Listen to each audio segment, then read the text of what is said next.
안녕하세요, 여러분. If you've been on Stan Twitter recently, you've most likely seen this. It is a truck pleading for JYP to treat Got7 better, and it was stationed outside the JYP building and other Korean news buildings like JBTC.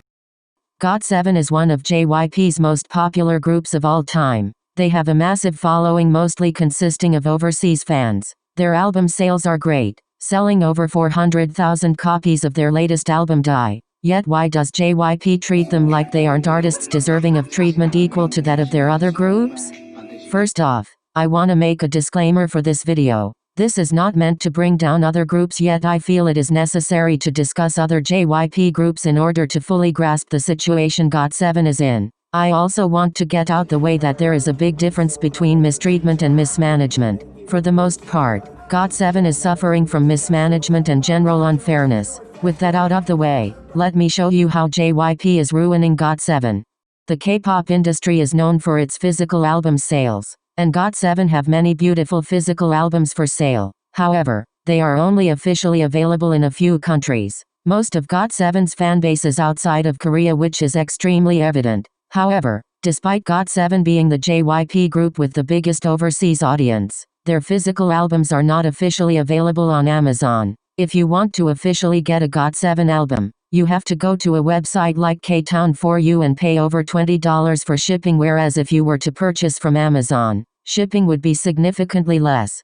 Got7 has some of the best album sales in JYP, yet their albums aren't on Amazon. This is clear mismanagement on JYP's part. Would they not make more money with overseas access to albums? Along the same lines, there is no official merch store for Got7. Maybe that's in the works for the future, but at the moment that is simply not available. Twice has a shop in which overseas fans can use, so it's certainly not out of reach for JYP to do. Continuing on, the solo activities from the members are limited and suppressed. Jackson has the most solo activities because he created his own company for it. JYP has no affiliation with Jackson's solo activities for the most part because he manages them himself. The main members I wanted to discuss were Mark and Youngjae. Prior to this year, Youngjae was given absolutely nothing. We all wanted his solo album, yet JYP literally hates him, so I don't know if that's even happening. However, this year took a turn for the better. He made an OST for When My Love Blooms and he is a host on Idol Radio.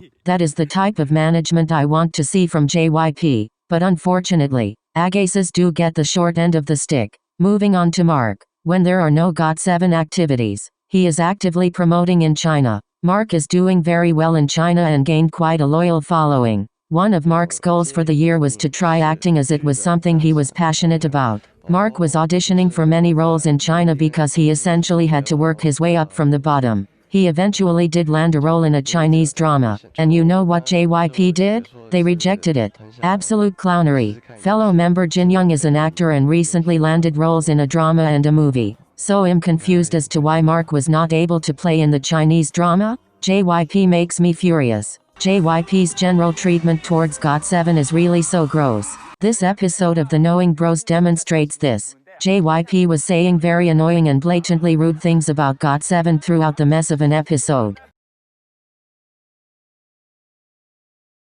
Not only this, but Got7 are all producers, meaning they can all make music, and that they do. The members of Got7 submit hundreds of songs to the company to be put in their albums, and almost all of them are rejected. In this clip you can see JYP listening to JB's song for a total of 5 seconds and then skipping it. He acts like everything he makes is so much better than the members, when, personally, I do not think that is the case. Nearly all of Got7 made songs are better than JYP made songs in my opinion. The album Spinning Top showcases a full mini album of Got7 made songs. The title track Eclipse is arguably Got7's weakest title. Guess how many times that song was edited by JYP? Over 15 times. And the original song hit so much harder than the official version.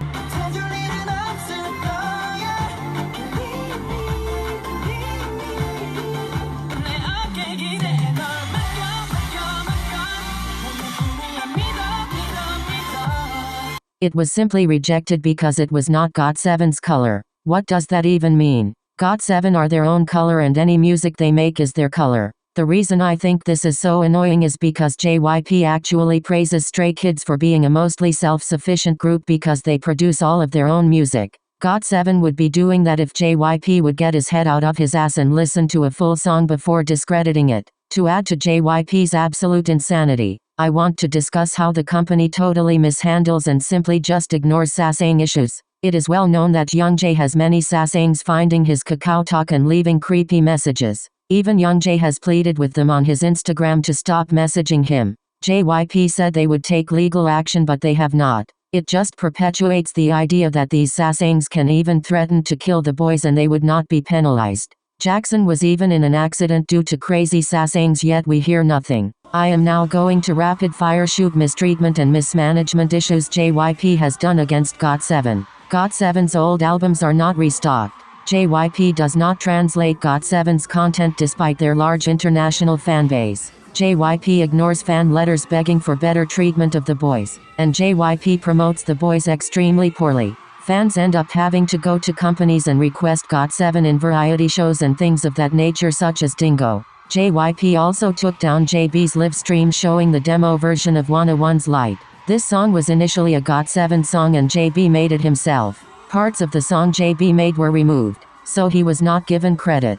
To add on, Yoo Ji-young's live where he said he saw the truck was taken down. In the clip he was thanking Agassiz for the truck and he appreciated it a lot. These are just a few examples, not even all of the times where Got7 have been crapped all over. It is not like Got7 is some little flop group with a small following. They are one of the biggest names in K-pop and they are constantly outdoing themselves. Here's a small clip about Got7's achievements. Despite this, they are treated like an afterthought. The truck demanding better treatment of Got7 was and is currently being met with silence on JYP's end. There aren't even articles on it in Korean news sites. It is almost as if JYP is silencing our voices so he does not have to give more than the bare minimum to his breadwinners. Anyways, JYP rot. If there is anything I missed, please comment on it, and if there is anything I got wrong, don't be afraid to let me know. Let's hope that in the future JYP will actually put some focus on Got7 and stop ignoring them. Got7 is so much more than that funny group and they could be doing so much more. Got7 world domination, lads.